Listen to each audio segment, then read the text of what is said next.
नमस्कार दोस्तों, पिछली वीडियो में हमने पंच परमेश्वर कहानी का पार्ट 1 देखा था। आज पार्ट 2 में हम इस स्टोरी को कंप्लीट करने वाले हैं। So let's get started. अब तक हमने देखा कि जो अलगू चौधरी था उसने खाला की तरफ से अपना फैसला सुनाया, जिससे उसकी और जुम्मन की दोस्ती टूट गई और उसका जो एक बैल था वो भी मर गया। अब आगे की कहानी देखते हैं। अब अकेला बैल किस काम का, उसका जोड़ा बहुत ढूंढा गया पर ना मिला, तो निश्चय हुआ कि इसे बेच डालना चाहिए। गांव में एक समझू साहू थे। वे इक्का गाड़ी हाँकते थे। गांव से घी लाद कर मंडी ले जाते थे और मंडी से तेल नमक भर लाते और गांव में बेचते। इस बैल पर उनका मन लहराया। उन्होंने सोचा, यह बैल हाथ लगे तो दिन भर बेखटके 3 खेप हो। आजकल तो एक ही खेप में लाले पड़े रहते हैं। बैल देखा, गाड़ी में दौड़ाया, मोल तोल किया और उसे लाकर द्वार पर बांध ही दिया। 1 महीने दाम चुकाने का वादा ठहरा। चौधरी को भी गरज थी ही घाटे की परवाह न की। समझू साहू ने नया बैल पाया तो लगे उसे रगेदने।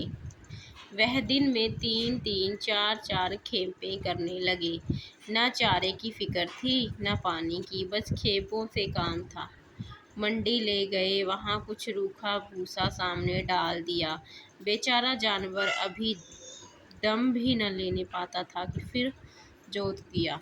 इक्के का जुआ देखते ही बैल का लहू सूख जाता था। एक एक पग चलना दूभर था। हड्डियां निकल आई थी, परंतु था वह पानीदार, मार की बर्दाश्त न थी।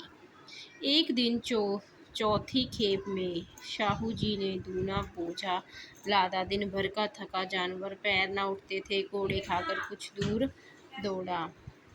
एक दिन चौथी खेप में साहू जी ने दूना बोझा लादा। दिन भर का थका जानवर पैर न उठते थे।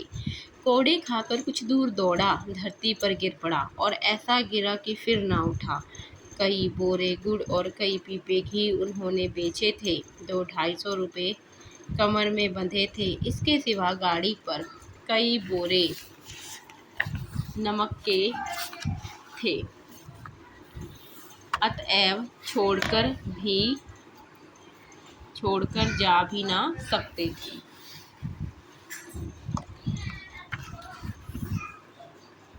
लाचार बेचारे गाड़ी पर लेट गए। वहीं रतजगा करने की ठान ली। आधी रात तक नींद को बहलाते रहे। सुबह जब नींद टूटी और कमर पर हाथ रखा तो थैली गायब। घबराकर इधर उधर देखा तो कई कंसत्र तेल भी नदार्थ।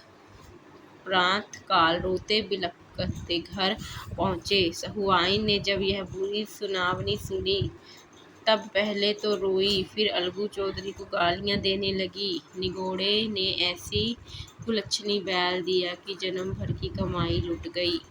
इस घटना को हुए कई महीने बीत गए। अलगू जब अपने बैलों के दाम मांगते तब साहू और सहुआइन दोनों ही झल्ला उठते। चौधरी के अशुभ चिंतकों की कमी न थी। ऐसे अवसरों पर वे एकत्रित होते और साहू जी के बर्राने की पुष्टि करते। 150 रुपये से इस तरह हाथ धो लेना अलगू चौधरी के लिए आसान न था। एक बार वे भी गर्म पड़े। साहू जी बिगड़कर लाठी ढूंढते घर चले गए। अब सहुआइन ने मैदान लिया। प्रश्न उत्तर होते होते हाथापाई की नौबत आ गई। सहुआइन ने घर में घुसकर किवाड़ बंद कर लिए। शोरगुल सुनकर गांव के भले मानस जमा हो गए। उन्होंने दोनों को समझाया, साहू जी को दिलासा देकर घर से निकाला।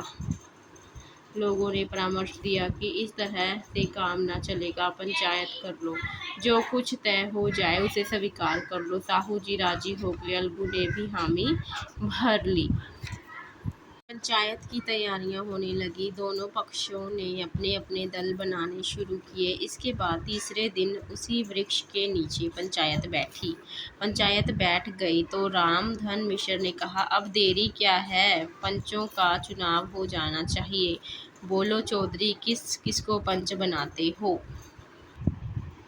अलगू दीन भाव से कहा, समझू साहू ही चुन ले। समझू खड़े हुए और अकड़कर बोले, मेरी ओर से जुम्मन शेख। जुम्मन का नाम सुनते ही अलगू चौधरी का कलेजा धक धक करने लगा, मानो किसी ने अचानक थप्पड़ मार दिया हो। रामधन अलगू के मित्र थे, वह बात को ताड़ गए। पूछा, क्यों चौधरी, तुम्हें कोई उजर तो नहीं? चौधरी ने निराश होकर कहा, नहीं, मुझे क्या उज्र होगा।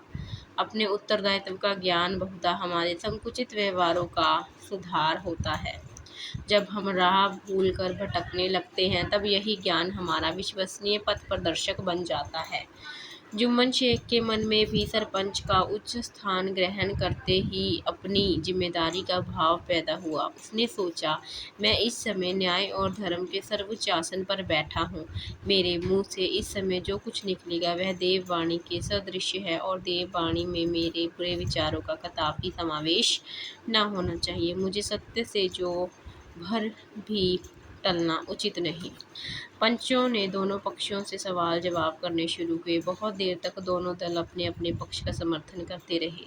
यह तो सब चाहते ही थे कि समझू को बैल का मूल्य देना चाहिए, परंतु दो महाशय इस कारण रियायत करना चाहते थे कि बैल के मर जाने से समझू की हानि हुई। सभ्य व्यक्ति समझू को दंड भी देना चाहते थे, जिससे फिर किसी को पशुओं के साथ ऐसी निर्दयता करने का साहस ना हो। अतः अंत में जुम्मन ने फैसला सुनाया, अगलू चौधरी और समझू साहू, पंचों ने तुम्हारे मामले पर अच्छी तरह विचार किया। समझू को उचित है कि बैल का पूरा दाम दे। जिस वक्त उन्होंने बैल लिया उसे कोई बीमारी ना थी। अगर उसी समय दाम दे दिए जाते तो झगड़ा ही खत्म हो जाता। बैल की मृत्यु केवल इस कारण हुई कि उससे बड़ा कठिन परिश्रम लिया गया और उसके दाने चारे का कोई अच्छा प्रबंध न किया गया। रामधन मिश्र बोले, समझू ने बैल को जानबूझकर मारा है, अतएव उनसे दंड लेना चाहिए। जुम्मन बोले, यह दूसरा सवाल है, हमको इससे कोई मतलब नहीं। झगड़ू साहू ने कहा, समझू के साथ कुछ रियायत होनी चाहिए। जुम्मन बोले, यह अलगू चौधरी की इच्छा पर निर्भर है। यह रियायत करें तो उनकी भलमनसी। अलगू चौधरी फूले न समाये उठ खड़े हुए और जोर से बोले, पंच परमेश्वर की जय। इसके साथ ही चारों ओर प्रतिध्वनि हुई, पंच परमेश्वर की जय। प्रत्येक मनुष्य जुम्मन की नीति को सराहता था। इसे कहते हैं न्याय। यह मनुष्य का काम नहीं, पंच में परमेश्वर वास करते हैं, यही उनकी महिमा है। पंच के सामने खोटे को कौन खरा कह सकता है। थोड़ी देर बाद जुम्मन अलगू के पास आए और उनके गले लिपटकर बोले, भैया, जब से तुमने मेरी पंचायत की तब से मैं तुम्हारा प्राणघातक शत्रु बन गया था, परंतु आज मुझे ज्ञान हुआ कि पंच के पद पर बैठकर न कोई किसी का दोस्त होता है न दुश्मन। न्याय के सिवा उसे और कुछ नहीं सूझता। आज मुझे विश्वास हो गया कि पंच की जुबान से खुदा बोलता है। अलगू रोने लगे। इस पानी से दोनों के दिल का मैल धुल गया। मित्रता की मुरझाई हुई लता फिर से हरी हो गई।